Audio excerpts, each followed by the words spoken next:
우리 설교 오늘 말씀 제목 한번 읽어볼까요? 복음은 시작.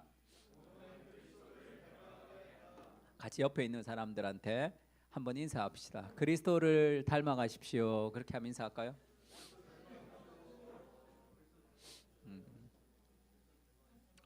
오늘 갈라디아서 5장 16절에서 24절인데 한 절씩 좀 읽을까요? 제가 한 절 읽고 여러분들 한 절 읽고 이렇게 하겠습니다. 내가 이르노니 너희는 성령을 따라 행하라. 그리하면 육체의 욕심을 이루지 아니하리라.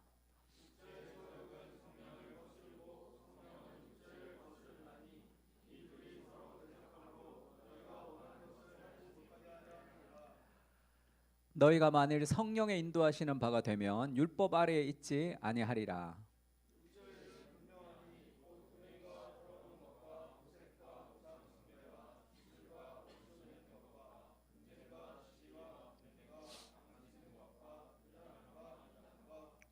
투기와 술 취함과 방탕함과 또 그와 같은 것들이라. 전에 너희에게 경계한 것 같이 경계하노니 이런 일을 하는 자들은 하나님의 나라를 유업으로 받지 못할 것이요.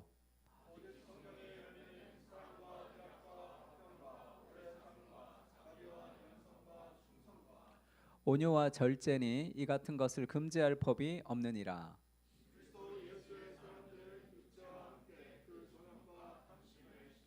못 박았느니라. 아멘.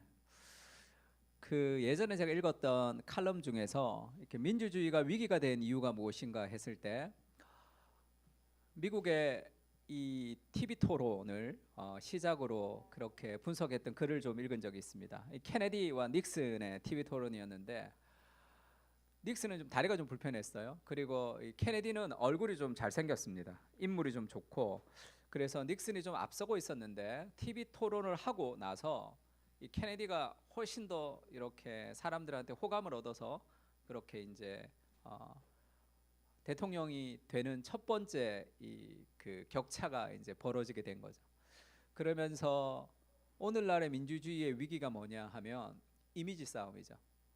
어떤 이미지를 가지고 어떻게 등장할지, 그 사람의 인물, 사람의 철학, 그 사람의 어떤 내면이 아니라 그가 보이는 것들을 통해서 무언가를 선택하는 시대가 됐기 때문에 민주주의가 점점 위기에 봉착했다. 그런 얘기를 읽은 적이 있습니다. 그럼 뭐 이것도 마찬가지죠. 이 클린턴이 이 조지 부시와 이 그 선거를 할 때도 그 중에 하나죠. 바보야, 문제는 경제야 이렇게 얘기하죠. 경제가 힘들어지는 상황에서 문제는 경제다 이렇게 얘기합니다. 그러니까 이런 메시지들이 우리한테 무엇을 주느냐 하면 잘 먹고 잘 사는 것이 제일 좋다라는 메시지를 전해주는 거죠. 지도자의 철학, 지도자의 내면, 지도자의 성품은 별 관심 없습니다. 그가 나를 먹여 살릴 수 있느냐 없느냐 거기에 더 올인되어 있는 내면보다는 외면을 더 중시하는 시대를 삽니다. 우리나라도 마찬가지죠. 이명박 대통령 당시에 선거운동할 때 아주 유명한 선거운동이죠. 욕쟁이 할머니가 지금 정치하는 것들 자꾸 싸우지 말고 살기가 힘든데 밥이나 빨리 처먹고 나가서 일 열심히 해라 이렇게 얘기하면서 굉장히 감동적으로 음악이 흐르면서 누구누구는 배고픕니다 하면서 막 먹어서 굉장히 히트친 그런 이 이미지 상품 같이 되는 거죠. 특히 한국 교회는 장로 대통령이 된다는 것에 기쁨을 가지고 굉장히 많은 지원과 힘을 썼습니다. 아시는 바와 같이 우리는 그것이 굉장히 건강하게 정치가 끝났다고 생각하지 않는 거죠. 요즘도 마찬가지죠. 트럼프의 시대에 일론 머스크가 같이 등장하죠. 제가 일론 머스크 책을 읽으면서 재미있죠. 이 사람이 아직도 팔팔하게 살아있을 때 자서전 비슷한 게 나왔습니다. 그런 경우가 별로 드문데 죽고 나서도 아니고 그 일론 머스크 책을 보면 굉장히 또라이 같은 그런 면이 있죠. 그리고 굉장히 사람이 똑똑하고 근데 그의 가정사를 보세요. 어떤가? 3번을 이혼하고 자식들이랑도 다 근데 우리는 그것을 좋게 보죠. 다들 일론 머스크처럼 되고 싶어하는 젊은이들이 많습니다.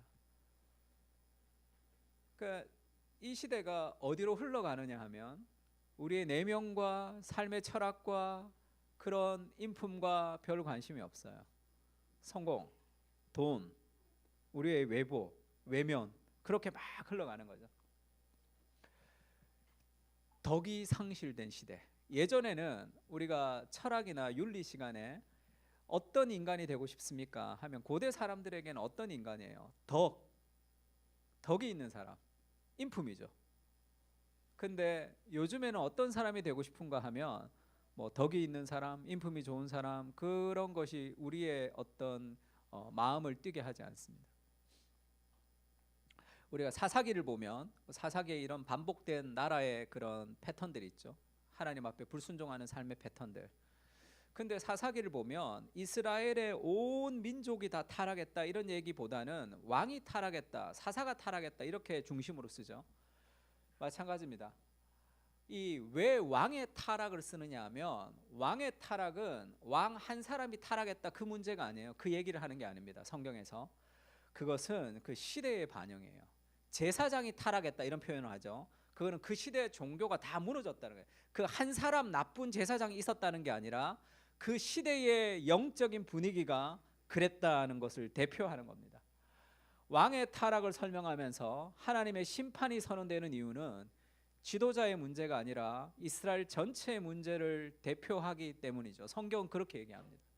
우리도 마찬가지죠. 탄핵이라는 것을 2번이나 겪는 민족이 됐는데 그것은 그 사람들이 잘못되었기 때문에 우리의 민주주의가 이만큼 발달했다는 것이 아니라 우리가 그만큼 역사를 통해서 배우지 못하고 있는 거죠. 그 책임은 교회에 있습니다. 누군가를 물러나게 하면 끝납니까? 그 책임이 우리에게 있는 거예요. 그것을 통회하며 자복하며 회개하며 회복해야 될 책임들이 우리에게 있습니다. 세상의 빛이 빛을 비추지 못하면 여전히 세상은 어두운 가운데 반복될 거예요. 그 상실의 시대, 그게 세상을 향한 사회의 반영이죠. 나는 저 사람 안 찍었어. 그러면 됩니까? 우리 안에 동일한 삶의 어떤 패턴들이 우리 안에 있는 것의 반영이죠. 우리가 7가지 대죄에 대해서 얘기할 때 현대에 나온 7가지 죄라고 뭐 트위터는 분노, 뭐 페이스북은 교만, 그 다음에 인스타는 질투, 뭐 배민은 폭식, 유튜브 나태, 쿠팡 탐욕, 야는 뭐야? 야물자, 세교 이렇게 7가지 죄가 우리 안에 이제 우리 저 핸드폰 안에 다 있다. 뭐 그렇게 얘기를 하죠. 저는 굉장히 의미 있다고 생각합니다. 이런 시대가 주는 문화가 젖어 있는 거예요. 우리도 관심이 무엇입니까? 우리도 내면과 성숙에 관심이 있지 않고 외면과 성장에 관심이 있기 때문에 그런 이미지를 보고 투표하고 사람을 뽑고 사람을 끌어내리고 하는 그 모든 것들은 우리 마음의 내면의 반영이죠. 우리 안에 있는 삶의 반영입니다. 예전에 이런 논문이 있었어요. 이 전두환 정권 시절에 그 3S 정책이다. 원래 그런 정책이 있지는 않습니다. 근데 그 정권이 끝이 나고 누군가 이름을 붙였어요.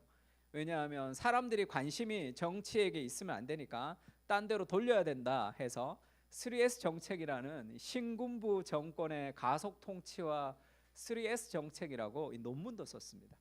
3S가 뭐예요? 스크린. 그래서 스크린 자율화 영화를 풀었죠. 스포츠. 그래서 프로야구, 뭐 프로축구, 뭐 온갖 얘기 다 나왔습니다. 그 다음에 S가 섹스죠. 12시 통금을 해제하면서 그 유흥문화가 이렇게 많이 퍼졌습니다. 정말로 그것을 노리고 그런 정책을 했는지 아니면 문화가 그렇게 만들었는지는 모르지만 어쨌든 그 기점을 통해서 우리는 그런 문화 아래에 살고 있는 거죠. 우리도 그런 문화에 젖어 있는 삶의 무엇이 그렇게 드러나는 것이 지도자의 타락으로 드러나지는 겁니다. 백성은 다 건강한데 잘못 뽑은 누군가의 문제라기보다 그것에 대한 우리가 가지는 삶의 책임들을 같이 느끼는 거죠. 그 영적인 분위기가 대표로 등장하는 겁니다. 마찬가지죠. 오늘 바울이 성경에서 그렇게 얘기합니다. 오직 성령의 열매는 사랑과 희락과 화평과 오래 참음과 자비와 양선과 충성과 온유와 절제니 이 같은 것을 금지할 법이 없느니라. 이렇게 이것이 가장 중요한 너희 인생의 목표가 되어야 된다. 이렇게 얘기합니다. 근데 어때요? 성령의 열매가 여러분 인생의 목표입니까? 나 성령의 열매를 맺고 싶어. 그것이 간절한 우리의 소망이냐?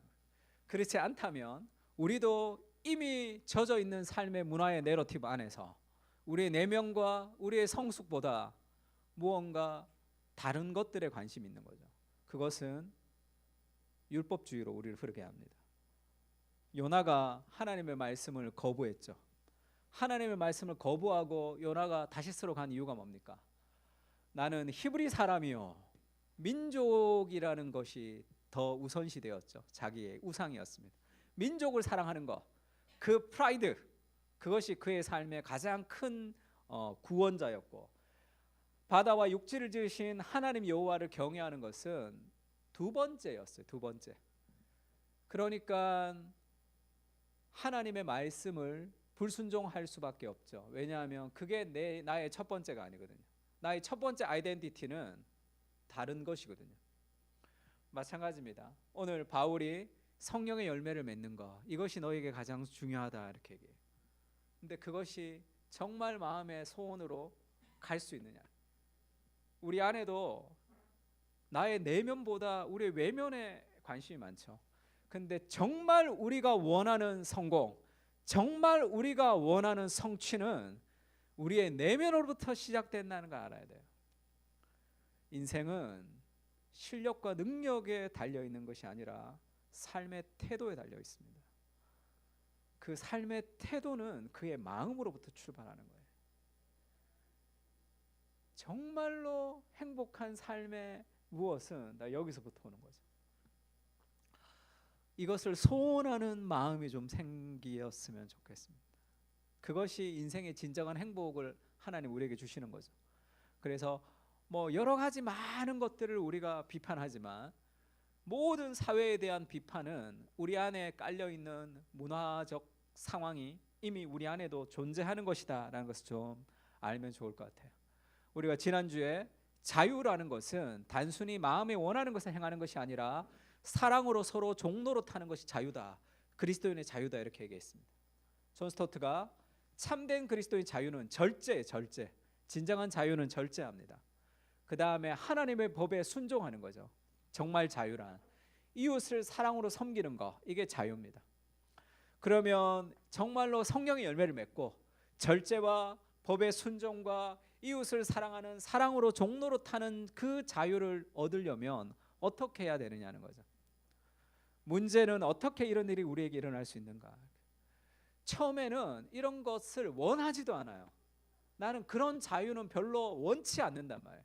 내가 마음대로 하고 싶은 것을 하는 자유를 원하는 거죠. 그것이 어디로부터 왔는지를 물어야 된다고 얘기했습니다. 내가 태어나면서부터 가지고 온 게 아니라 그것도 어딘가로부터 온 것을 내가 믿고 있는 거예요. 신앙이라면 그것도 내게 아니라.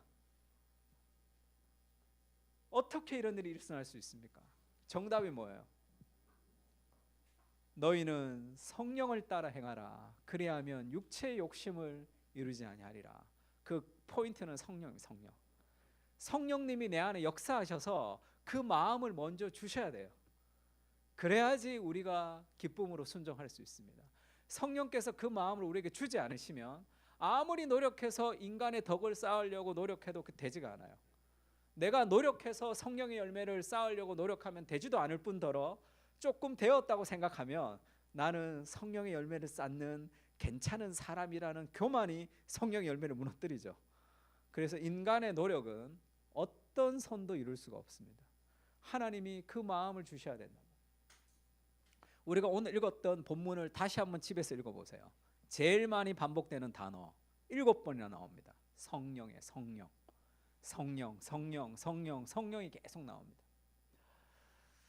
그러면서 바울이 그렇게 얘기하죠. 그러면 성령의 열매를 맺으려면 어떻게 해야 되는가? 첫 번째는 갈등이 있어야 된다.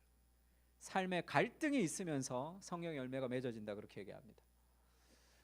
존 스토트의 기독교의 기본 진리에서 우리가 성령이라는 파트를 배울 때 그렇게 얘기합니다. 성령께서 우리 안에 계신다는 것은 이제부터는 죄 지을 가능성이 없는 게 아니죠. 나 이제 죄를 짓지 않는 게 아닙니다. 전혀 그렇지 않다. 오히려 갈등이 심해질 수 있죠. 그러나 한편으로 승리의 길이 열린 것이다. 성령이 우리 안에 계신다는 특징이 뭐냐? 갈등입니다. 성령이 없으면 갈등이 없어요. 성령이 계신, 삶에서 갈등이 있다는 이유는, 갈등이 있는 것은 성령이 내 안에 계시기 때문에 그렇습니다. 그래서 갈등은 좋은 거예요. 사도 바울이 그렇게 얘기하죠. 내가 한 법을 깨달았는데 선을 행하기를 원하는 나에게 악이 함께 있는 것이로다.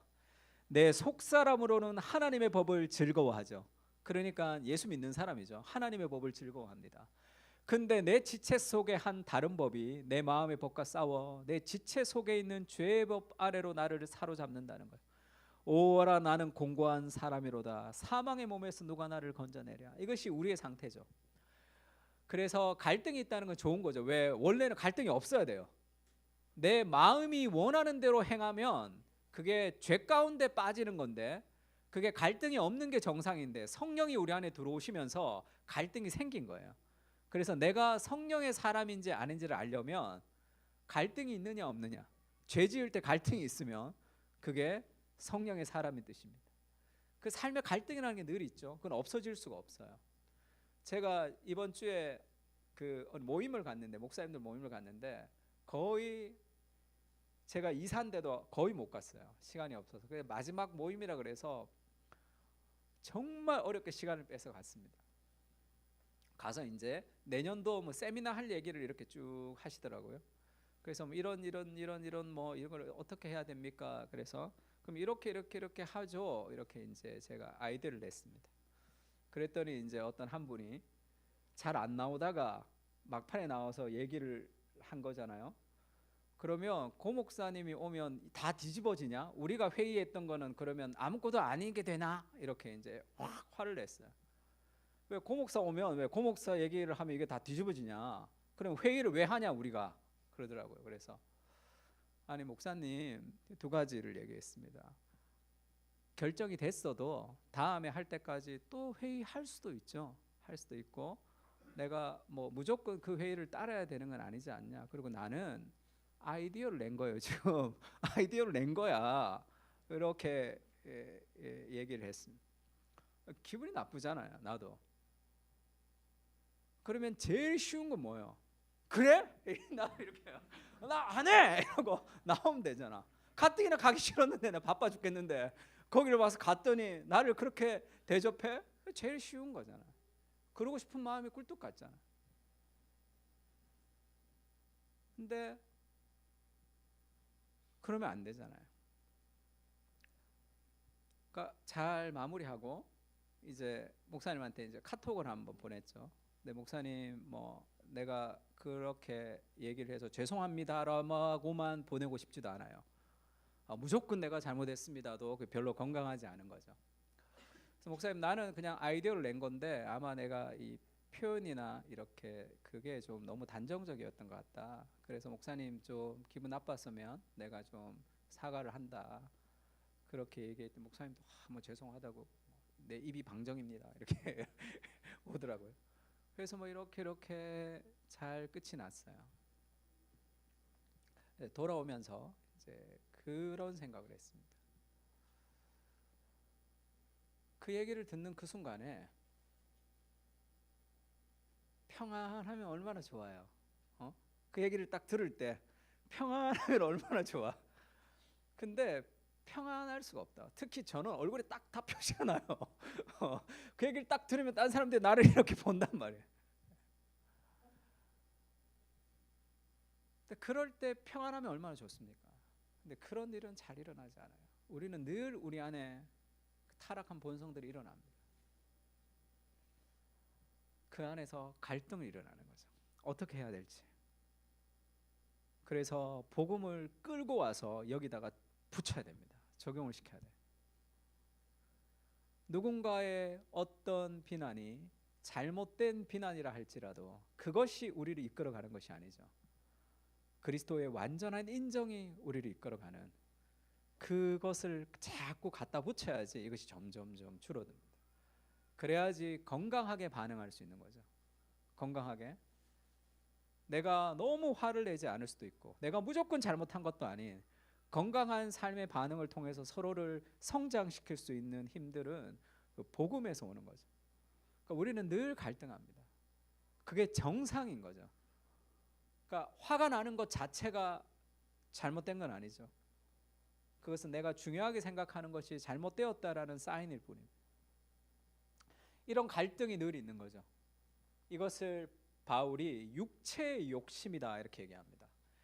성령이 우리 안에 계시면 육체의 욕심과 부딪혀서 갈등이 일어난다 할 때, 육체의 욕심이라는 것을 NIV 성경에는 이 desires of the flesh라고 그랬어요. 이때 육체, flesh라는 것은 이 body가 아니죠. 이 내면의 타락한 본성을 얘기합니다.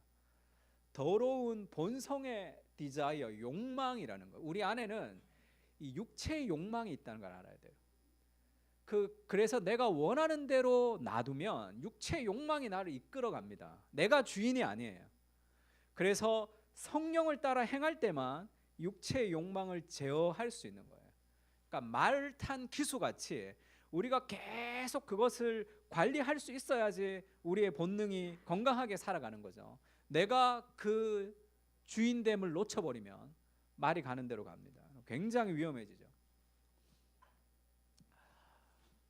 고린도전서에도 바울이 그렇게 얘기하죠. 너희가 아직도 육신에 속한 사람이다 할 때 이 육신이 이 플래시를 얘기합니다.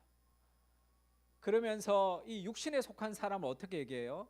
육신에 속한 자 곧 그리스도 안에서 어린아이들을 대함과 같이. 그러니까 예수 믿어요, 안 믿어요? 예수 믿는단 말이에요. 예수님을 믿지만 육신, 그 삶의 본성이 더 강한 사람들 있죠. 그러면 어떻게 되냐? 영적인 어린아이 같이 행동합니다. 그래서 행동이 성숙하지 못해요. 절제가 없는 거죠. 성령의 열매의 특징이 마지막에 뭡니까? 절제죠, 절제. 삶에 절제가 없을 때 우리는 어린아이다 이렇게 얘기합니다.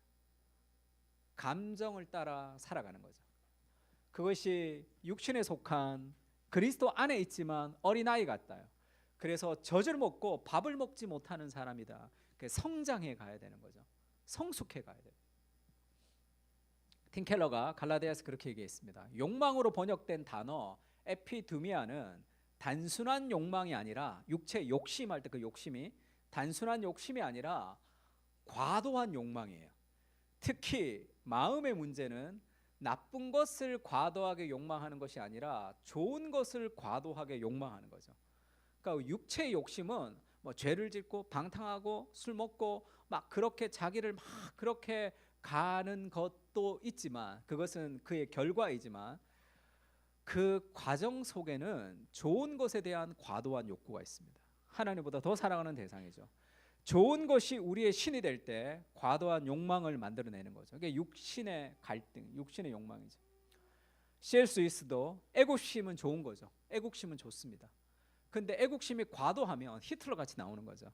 다른 민족들을 거부하는 존재가 됩니다. 모성애는 너무 좋은 거죠. 모성애가 너무 지나치면 자기 애만 감사하죠. 다른 사람 아이는 어떻게 되든지 상관없는 그것은 좋은 것을 너무 과도하게 좋아하는 거죠. 그것이 문제가 되는 거예요. 데이비드 폴리슨이 그런 얘기했습니다.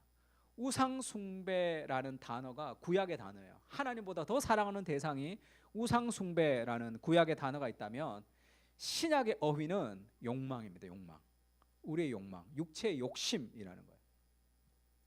신약 성경은 우상 숭배라는 개념과 삶을 관장하려는 과도한 욕망들이라는 개념을 욕정적이고 갈구하고 전전긍긍하며 욕심 사나운 요구와 합쳐놓고 있다. 우리가 그것이 없으면 안 될 것 같은, 갈구하는 거, 전전긍긍하는 거, 그것이 없으면 죽을 것 같은, 그것을 얻고 싶어 하면서 또 그것이 내 안에서 빼앗겨갈 때 너무 두려워하는 그 어떤 무엇이 있다면 그것이 우리 안에 있는 육체의 소욕이다. 그렇게 얘기하고 있습니다. 그러면 이런 육체의 소욕을 가지고 있을 때 어떤 특징이 있느냐는 거죠. 육체의 소욕을 가지고 있는 사람은 성령을 거스리고 성령은 육체를 거스리는데, 너희가 만일, 같이 읽을까요? 빨간색 시작.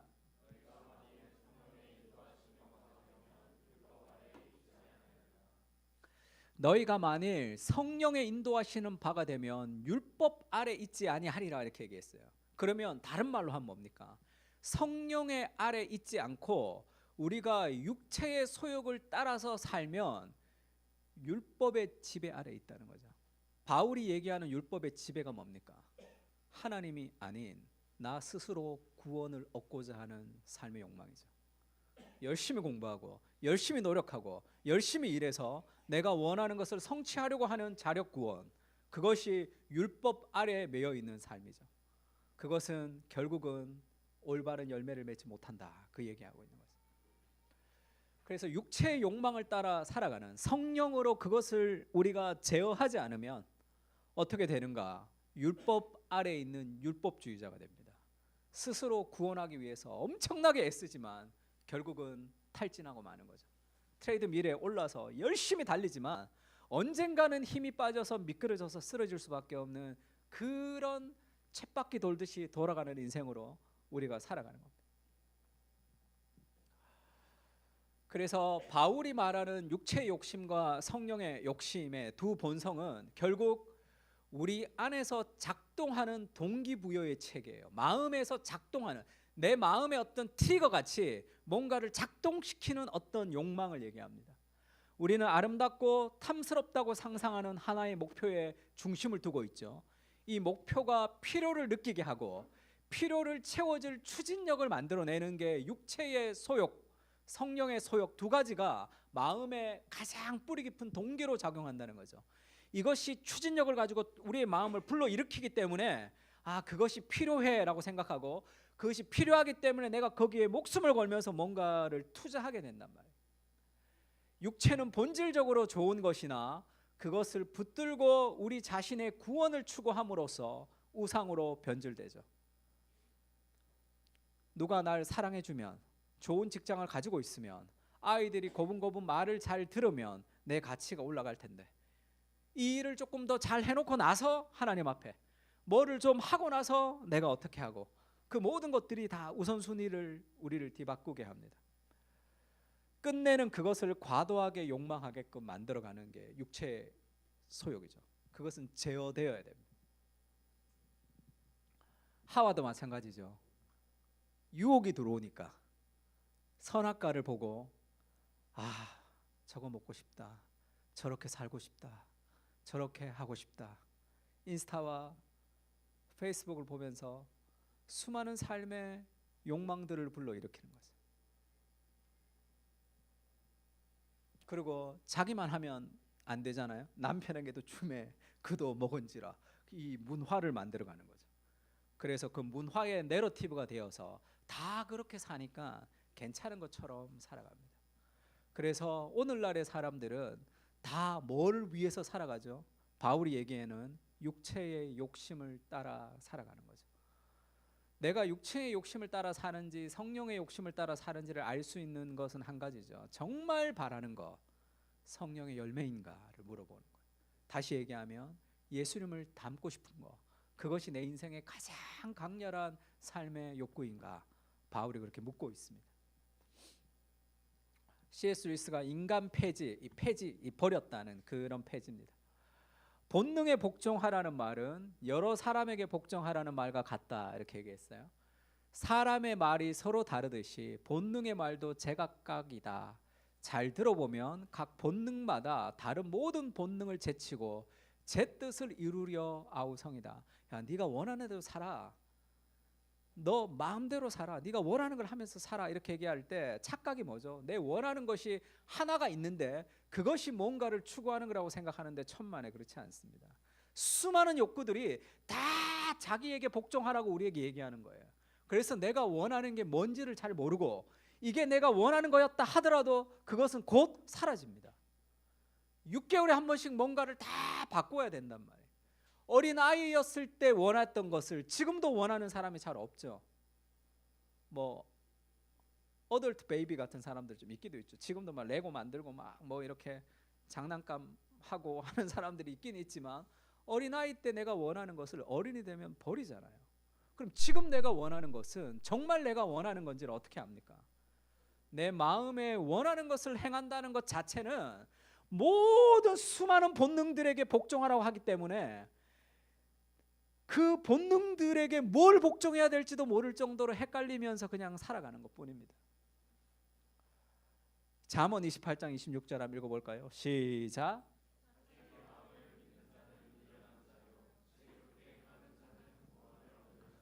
자기의 마음을 믿는 것이 가장 미련한 겁니다. 그래서 날마다 말씀을 들어야 돼요. 말씀을 묵상해야 됩니다. 그렇지 않으면 내 생각대로 살아가는 거예요. 그러면 단언하건대 어두운 인생길에 무지한 인간은 결국은 넘어지게 되어 있습니다. 하나님의 말씀이 빛을 비추지 않으면 우리는 한치 앞을 볼 수 없는 존재라는 것을 알아야 된다. 그것을 알지 못할 만큼 무지하기 때문에 그렇게 살아가는 거예요. 인간의 비참한 이유가 뭡니까? 인간이 죄인이라는 비참함이죠. 그러나 그것을 깨닫지 못하는 비참함이 더 큰 비참함이죠. 그래서 하나님을 의지하지 않고 많은 사람들은 살아갑니다. 내가 비참한 존재로 눈뜬 장님이 되어서 인생을 어떻게 살아야 될지도 모르면서 그것을 모르기 때문에 모르고 살아가는 비참함을 가지고 살아가는 거예요. 바울이 해산하는 수고를 한다 얘기하면서 지금 선포하는 거죠. Don't follow your heart라는 책이 있습니다. 마음을 따르지 마라는 거죠. 네 마음을 따르지 마라 이렇게 얘기하죠. 자아에 충실하라고 말하는 사람들은 대개 클릭수와 판매고를 올리려는 마케팅 팀, 좋아요를 노리는 인플루언스, 존재감에 목마른 연예인이다. 그런데 당신은 왜 그들의 요구에 복종하려고 하는 것인가? 무조건 마음에 복종하는 풍조의 배후 세력을 무엇 때문에 당신의 친구로 생각하는가? 당신에게 같이 읽을까요? 시작.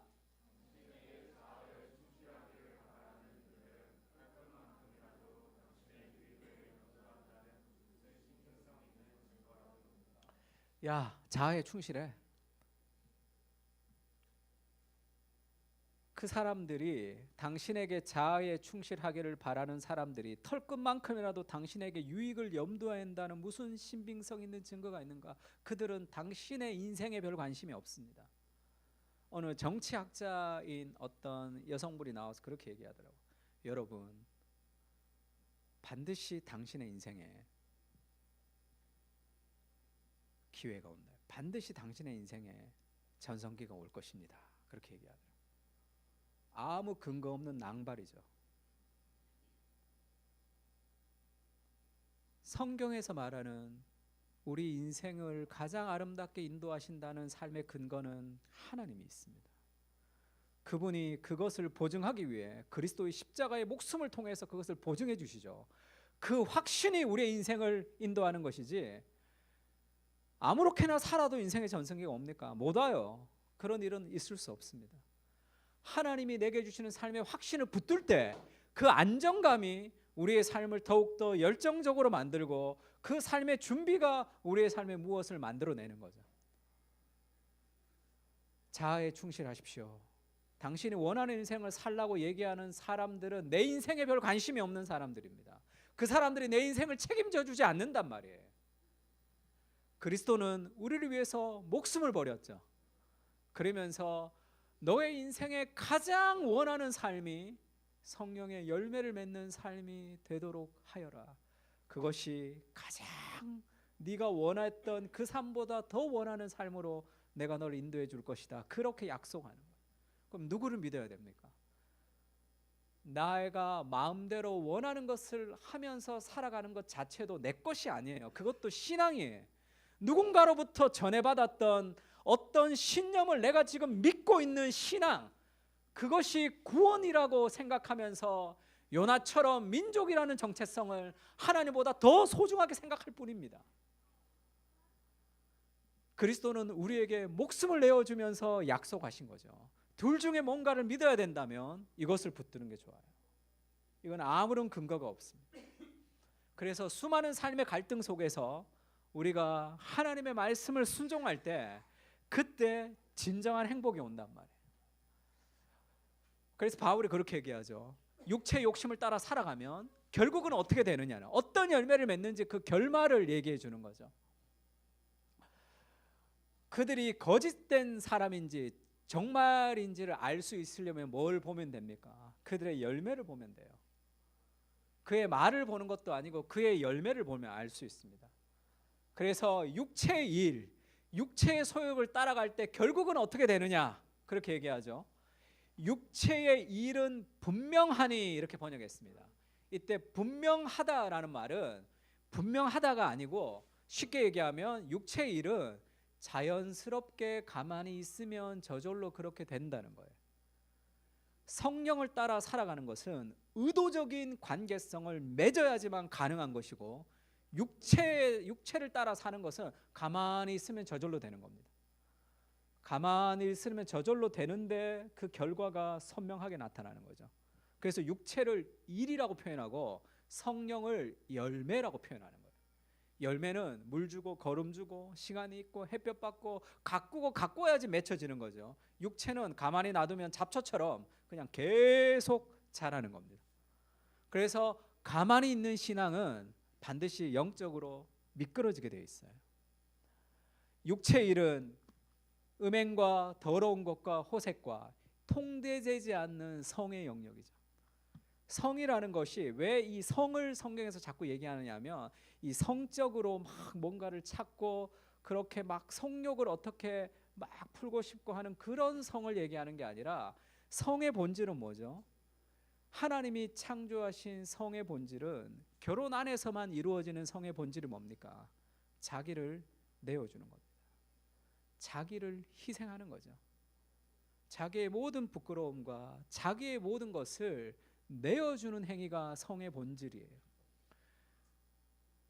결혼 밖에서의 성, 이 호색과 음행과 더러운 것의 특징이 뭡니까? 왜 이 포르노 같은 거를 보는 사람들이 그것을 왜 보죠? 그것은 하나님의 형상인 누군가를 나의 성적인 도구로 삼는 거잖아요. 아주 이기적인 행위죠. 그것은 자기를 희생하고 자기를 헌신하는 것이 없습니다. 나의 욕구를 채우기 위한 누군가를 이용하는 것뿐이에요. 이것은 단순히 뭐 성적으로 뭐가 있다, 야한 생각을 한다 안 한다의 문제가 아니라 삶의 방향이 어디로부터 향하는지입니다. 호색과 음행과 더러운 것은 오로지 자기중심적으로 인생을 몰아가게 되어 있어요. 완전히 다른 삶의 형태를 얘기하는 거죠. 그래서 점점점 자기중심적이 됩니다. 육체의 일은 다른 사람보다 내가 더 중요한 거죠. 그 다음에 우상숭배와 주술, 어떤 종교적인 영역이 들어오는 거죠. 그러면 이 육체는 어떤 결과를 맺습니까? 원수를 맺죠. 관계가 좋지 않습니다. 분쟁, 시기, 분냄, 그 다음에 당 짓죠. 왜 당을 짓는 게 나오죠? 나 혼자서는 안 되니까 당을 지으면 안정감이 있죠. 삶은 바벨탑 같이. 그러면서 분열과 이단과 투기가 결과로 나타나는 거죠. 육체의 일은 반드시 대인관계의 문제가 생깁니다. 그러면서 수많은 삶의 갈등과 질투와 그런 삶의 문제를 복음으로 해결하지 못하기 때문에 무언가 계속적인 스트레스와 압박이 있단 말이에요. 그러니까 결국 어떻게 되죠? 술 취함과 방탕함으로 할 수밖에 없는 거 아니에요. 그 삶의 스트레스를 내가 해결할 수 없잖아요. 너무 힘드니까 매일 밤 술 먹고 그렇게 방탕하게 살아가는 것으로 귀결될 수밖에 없잖아요. 당연한 삶의 결과죠. 그게 육체의 일, 육체의 소욕을 따라 살아갈 때 점점 흘러가는 삶의 방향입니다. 이것과 갈등해야 된다는 거예요. 싸워야 된다는 겁니다. 이런 자들은 하나님의 나라를 유업으로 받지 못할 것이라는 게 뭐냐면, 하나님의 나라를 유업으로 받은 사람은 이런 것과 싸운다 이 뜻이에요. 싸우지 않는다는 것은 구원받지 못했다는 증거라는 거예요. 싸워야 된다. 반드시 싸우게 돼 있습니다. 그리고 나서 성령의 열매를 얘기하죠. 오직, 신약 성경에 나오는 오직은 only가 아니라 그랬죠. 다 but입니다. 그러나를 오직으로 번역한 거예요. 그러나 성령의 열매는, 그 육체와 반대가 되는 거죠. 육체는 일입니다. 가만히 놔두면 그렇게 되게 돼 있어요. 성령은 열매예요.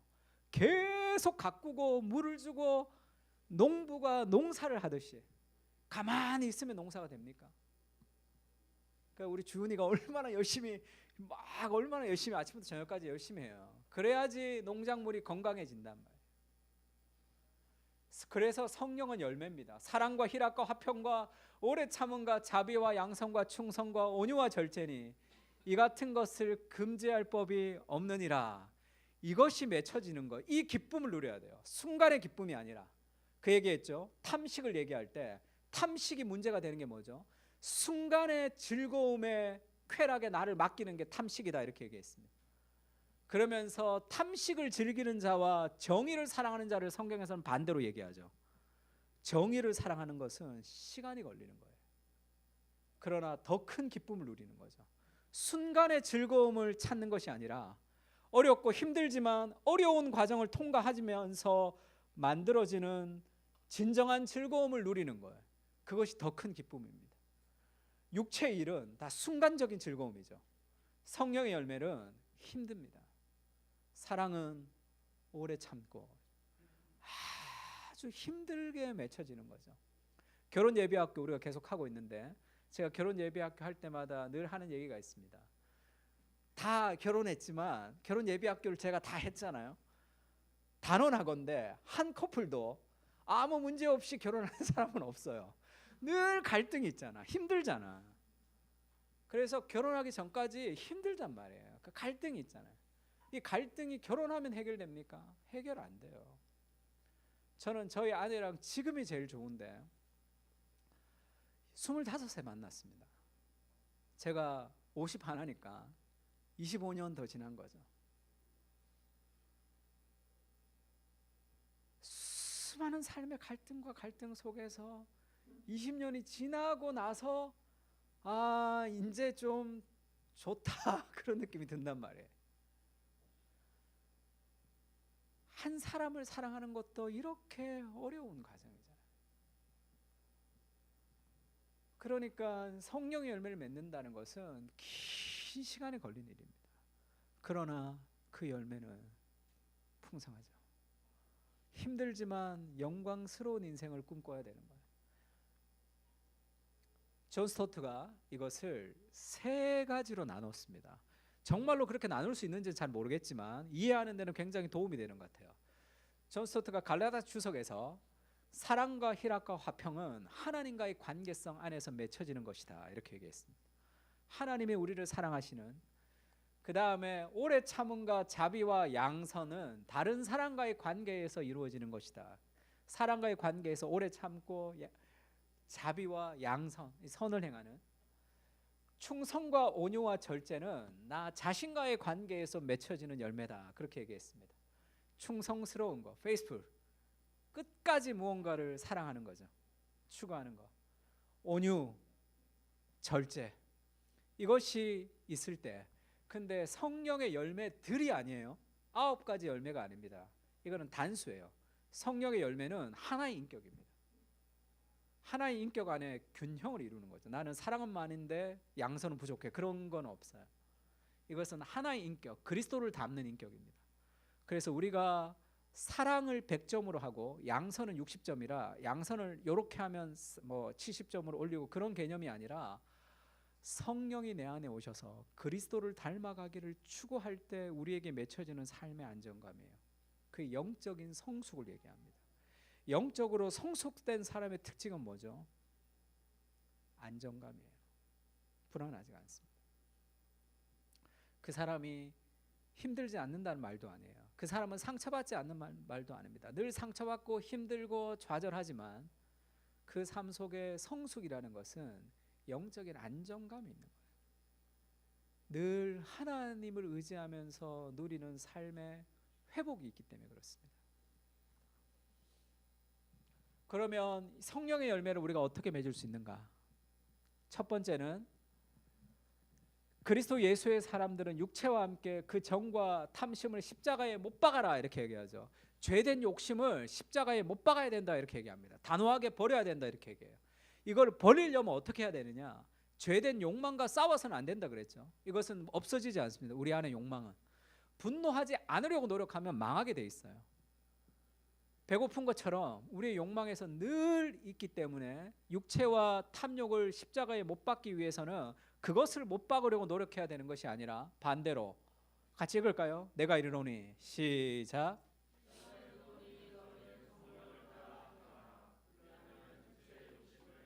계속.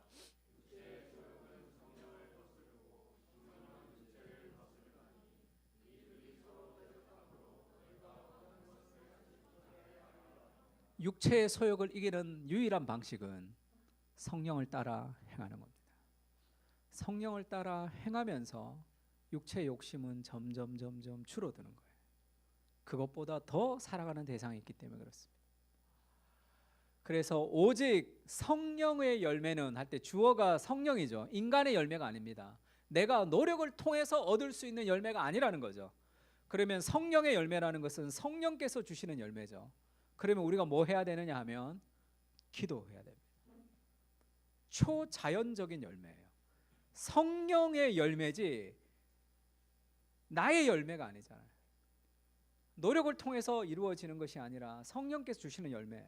그래서 그 성령의 열매를 위해서 우리가 기도해야 됩니다.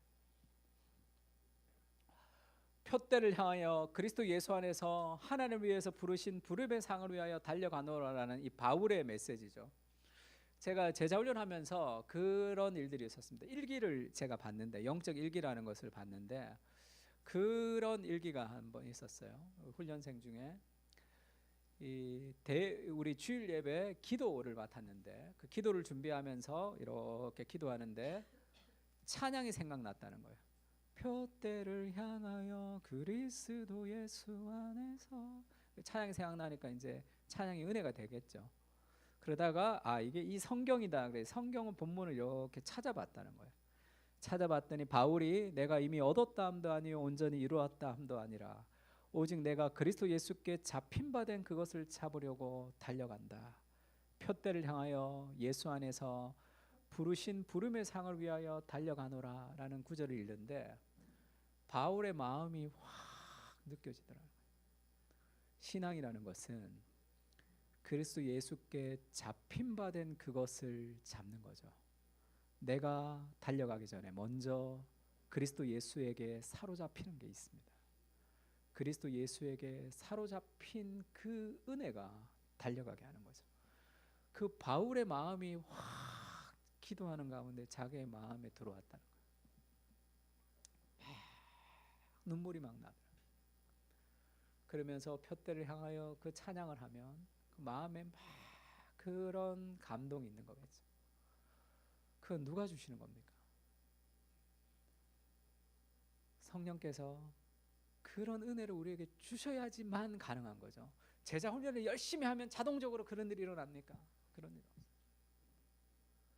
성령께서 그런 마음으로 우리에게 부어줘요. 설교를 들을 때, 찬양을 할 때, 기도할 때, 말씀을 읽을 때 성령께서 우리 마음 깊은 곳에 강하게 역사해 주셔야 된다. 그것을 기대해야 됩니다. 그것을 기도해야 되는 거예요. 그렇지 않으면 우리 삶에는 변화가 있을 수 없는 거예요. 초자연적인 기호. 두 번째, 성령의 열매라고 하니까 하나님이 이른 비와 늦은 비를 골고루 주시는 분이십니다.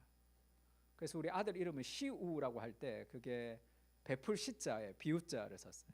제가 그 이름을 이제 그 등록하러 갔을 때 이렇게 한자로 비우자 쓰니까 사람 이름에 비우자 쓰면 안 되는데 그러더라고요. 그 동사무소 직원이.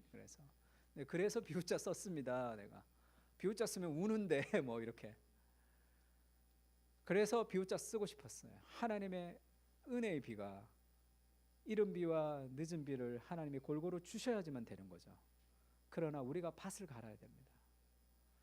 내가 열심히 노력한다고 되는 것은 아니지만 내가 아무것도 하지 않으면 하나님의 은혜가 풍성하게 거두어질 수는 없는 거예요.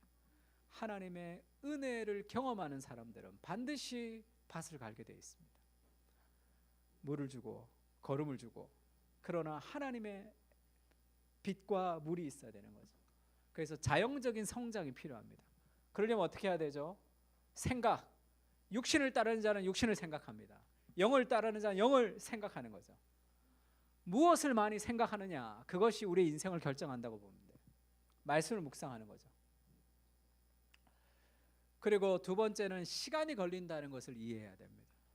성령의 열매는 성령의 열매잖아요. 시간이 오래 걸리는 거예요. 나는 제자훈련 1년 했는데 왜 이렇게 바뀌지 않지? 나는 목사를 몇 년 했는데도 이렇게 바뀌지가 않는데 뭐가 이렇게 바뀌겠어요? 우리는 잘 안 바뀌어요. 그게 인간입니다.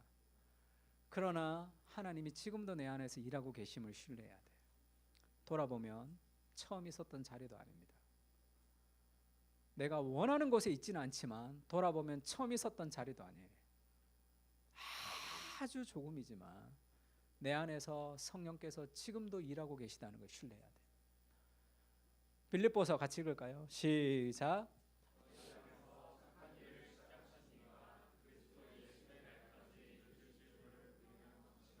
이것을 확신해야 됩니다. 나는 부족하지만 지금 그리스도께서 내 안에서 일하고 계시다는 것을 신뢰해야 돼요. 그 신뢰가 우리를 변화시킵니다. 믿음이. 무엇을 잘못하고 있는지가 아니라 왜 잘못하고 있는지를 물어야 된다는 거죠. 우리가 반드시 있어야 한다고 여기는 것을 얻기 위해 하나님께 불순종하죠. 이것은 과도한 욕망, 육체의 욕심입니다. 왜 가져야만 하는가? 율법 아래 있기 위한 방법이죠. 스스로 구원하기 위해서 그것을 가져야 됩니다. 그것이 우리를 인정해 줄 것이라 믿기 때문이죠. 반드시 필요하다고 생각하는 그것을 십자가에 못 박으라. 진리를 붙들고 씨름하라. 그것이 없이는 내가 무가치하다고 말하는 그 가짜 구주를 파악하고 버리라. 이것이 우리의 씨름입니다. 육체의 욕심에 대한 씨름이에요. 복음은 그 빛을 비춰주는 거예요. 내 안에 잘못된 삶의 욕망, 이것이 없으면 안 될 것 같은 그것을 들추어내야 된다.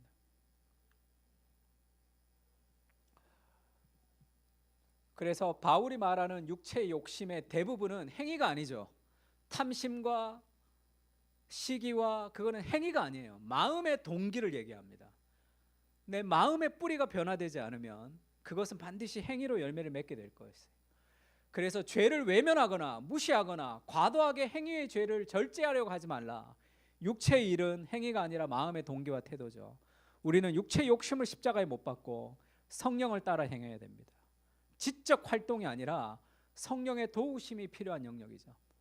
그래서 성령께서 우리 안에서 은혜를 부어주시도록 기도해야 되고, 마지막으로 두 번째는 공동체예요.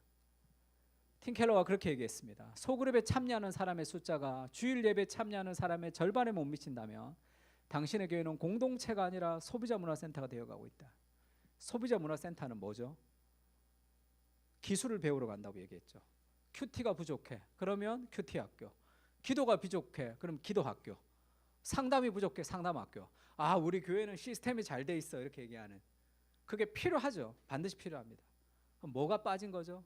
인격과 인격이 만나지 않는 모든 관계는 삶에 온전히 변화될 수가 없습니다.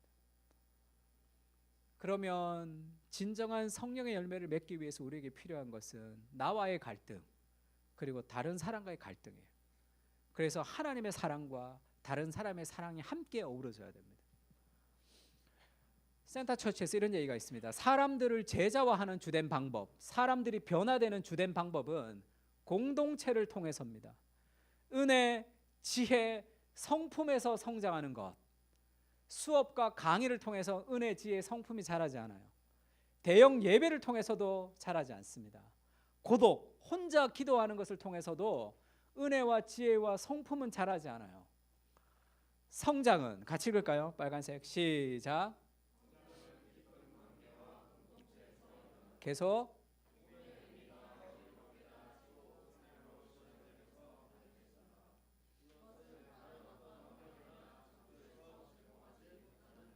예배, 고독, 수업과 강의를 통해서 성품이 자라는 것이 아니라 성장은 깊은 관계와 공동체 안에서 서로 갈등을 하면서 서로 사랑을 받으면서 자라는 겁니다. 그것이 복음이 실현되는 삶의 장소죠. 우리에게 두 가지가 필요한데, 하나는 성령의 열매를 맺기 위해서 성령님과의 관계, 하나님과의 관계를 통해서 그 은혜를 통해 사모함이 생겨야 됩니다. 두 번째는 공동체의 기도와 격려를 통해서 우리가 성령의 열매를 맺어가는 사람으로 변화되어 간단 말이에요. 바울이 그리스도 예수 안에서 하나님과 거하실 처소가 되기 위해 그리스도 예수 안에서 함께 지어져 간다, 그렇게 얘기했죠. 그런 생각을 좀 해야 됩니다. 우리 지난주도 제자훈련 소감문 얘기하면서 그런 얘기 한번 한 적 있죠. 주일 아침부터 저녁까지 너무 피곤해서 제자훈련 마치면 8시에 마치고 집에 가면 9시 10시 다 되잖아요. 그러면 월요일 날 아침에 월차를 내고 싶은 마음이 꿀뚝 같다, 쉬고 싶죠. 근데 또 우리 이 형 생각하면 월차도 못 내면서 열심히 일하고 있는데, 우리 여기 생각하면 얘도 열심히 지금 힘들지만 가고 있겠지가 나를 가게 하는 힘으로 작용하죠. 그것을 accountability라고 합니다. 서로가 서로에게 주는 영향. 저도 약간 병적으로 토요일 날 잠을 잘 못 자요. 설교 준비에 완성이라는 게 없습니다.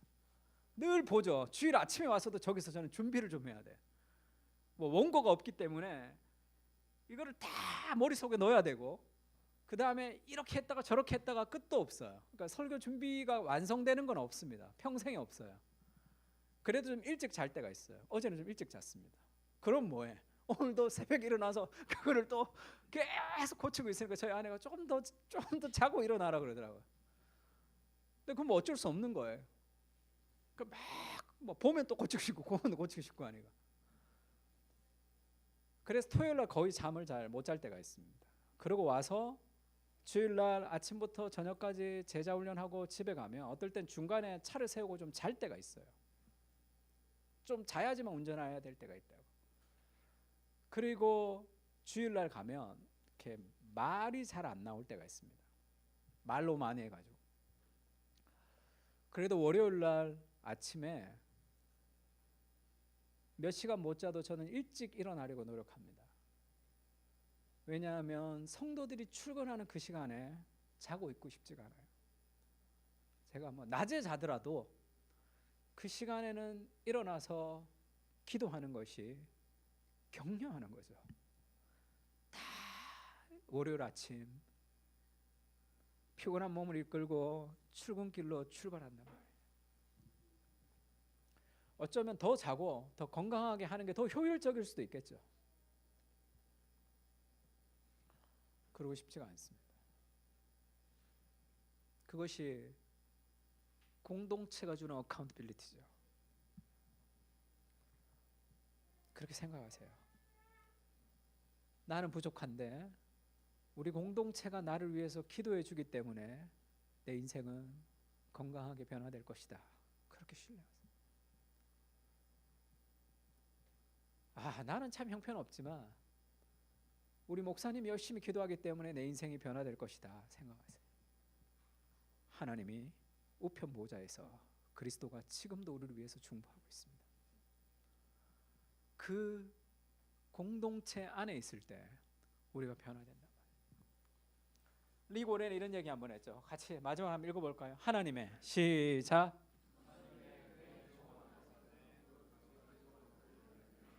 하나님의 은혜의 정원 안에 있으면 부러진 가지도 열매를 맺는다. 정말 멋있는 얘기죠.